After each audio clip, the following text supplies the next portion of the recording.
There are more than 4,000 aircraft parked here at the Boneyard. Taken together, these planes would make up the second largest air force in the entire world. But most of these planes will never fly again. They're here to serve a different purpose.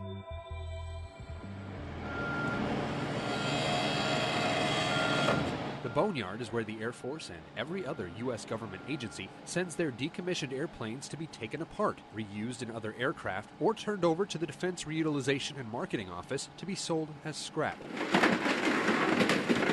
The reclamation process at AMARG is able to extract the very last tax dollars from these aircraft after they've reached the end of their useful operational lives. It's a mission that's been helping save taxpayers money since the end of World War II. Shortly after the Second World War, there were huge quantities of surplus aircraft scattered all over the world. A lot of them were scrapped where they were in theater, depending on the types. Other airframes were identified as having value for potential future use, or there just wasn't enough capacity in the overseas theaters to dispose of them as required. So a lot of them were ferried back here. In particular to Arizona, a lot of B-17s, B-24s, and B-25s were all located here. And the 50s was kind of a unique golden age of jet flight and propeller flight. There was an enormous diversity of aircraft being used by the Air Force, some more successfully than others. So a lot of them were rapidly outclassed and made obsolete. So, you know, entire production runs of aircraft were brought here for reclamation, like F-84s, B-36s, whereas others were brought here for storage and regeneration. A lot of B-29s were stored here after World War II, and they were pressed back into service for Korea. So up until the early 60s, AMARC was principally an Air Force facility. The Navy and the Marine Corps maintained their own facility up outside Phoenix at Litchfield Park. But that was closed up, I think, in 1962, and all those assets transferred down here. So since that time, this has been the complete storage facility for government aircraft. So you find NASA aircraft over there, you find Coast Guard aircraft, Border Patrol, Navy, Marine, Reserve units, training units.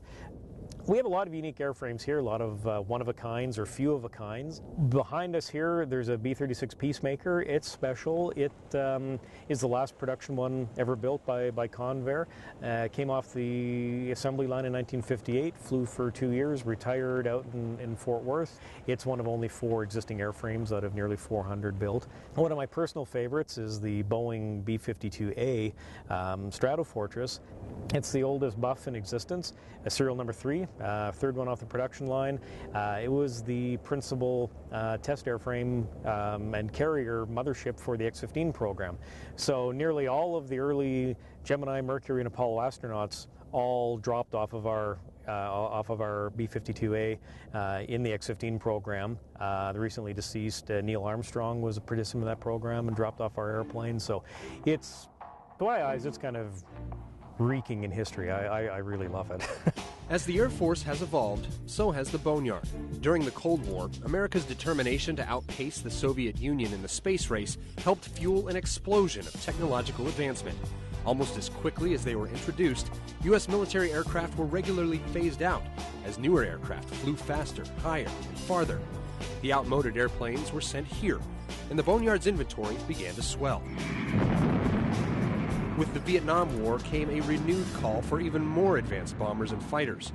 By the time that war started to wind down in 1973, the Boneyard's fleet had reached an all-time high of more than 6,000 aircraft.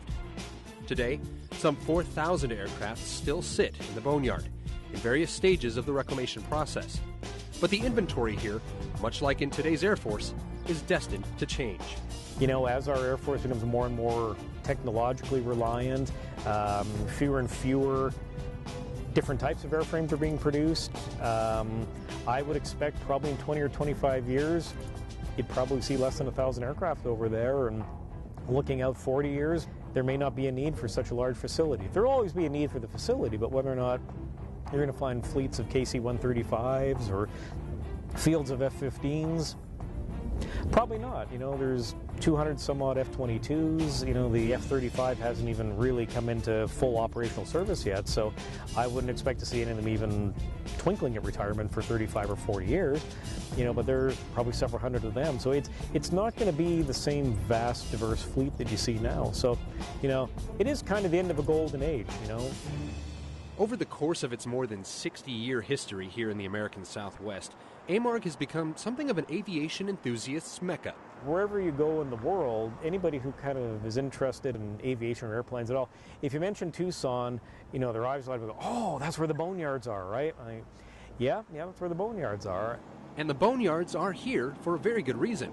Turns out the desert climate here in Tucson provides an ideal environment for long-term storage of these aircraft, with very little risk of corrosion or other damage from the elements. The ground we're on here is fairly unique. It's a very high calcium soil, very stable. When it's dry as it is now, it's as hard as concrete and very, very, very robust. And with the dry weather conditions here, low relative humidity year-round, very low rainfall, averaging about 6 to 8 inches a year in the region, there's nothing like tornadoes or hurricanes or that type of thing here to potentially destroy assets. So Tucson was identified as an ideal location for an active reclamation facility.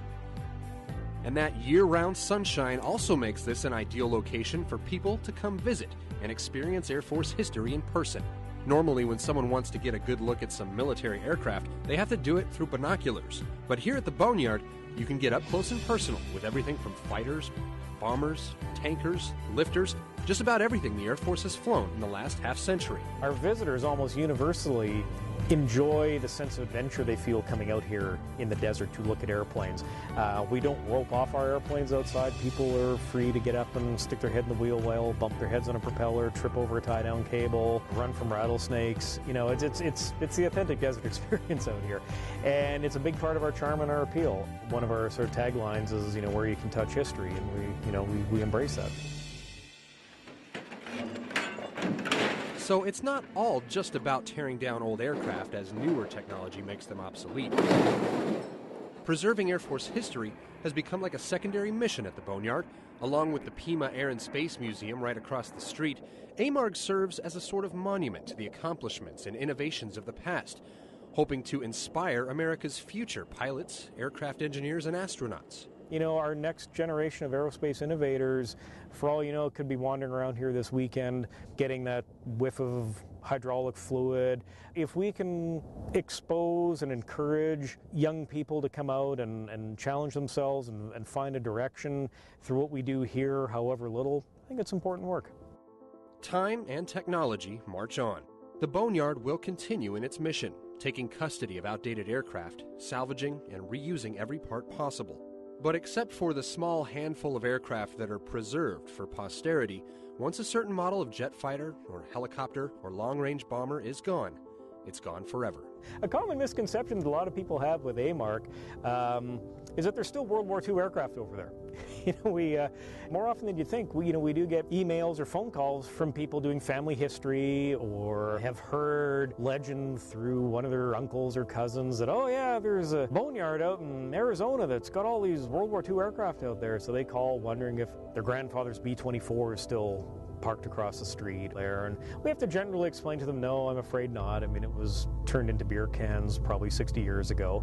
So the idea that a lot of people have is that the Boneyard is really a boneyard, like a graveyard, where it's a very static kind of place where nothing happens. It's just a big, I don't know, like some hillbilly farm in the middle of Texas with 400 old tractors laying there. It's anything but, as you may have seen. It's a very heavily engaged, dynamic, busy organization that's tasked with supporting, the mission of the United States Air Force and its allies. And that's a huge amount of work. For today's Air Force from Tucson, Arizona, I'm Tech Sergeant Nicholas Kurtz.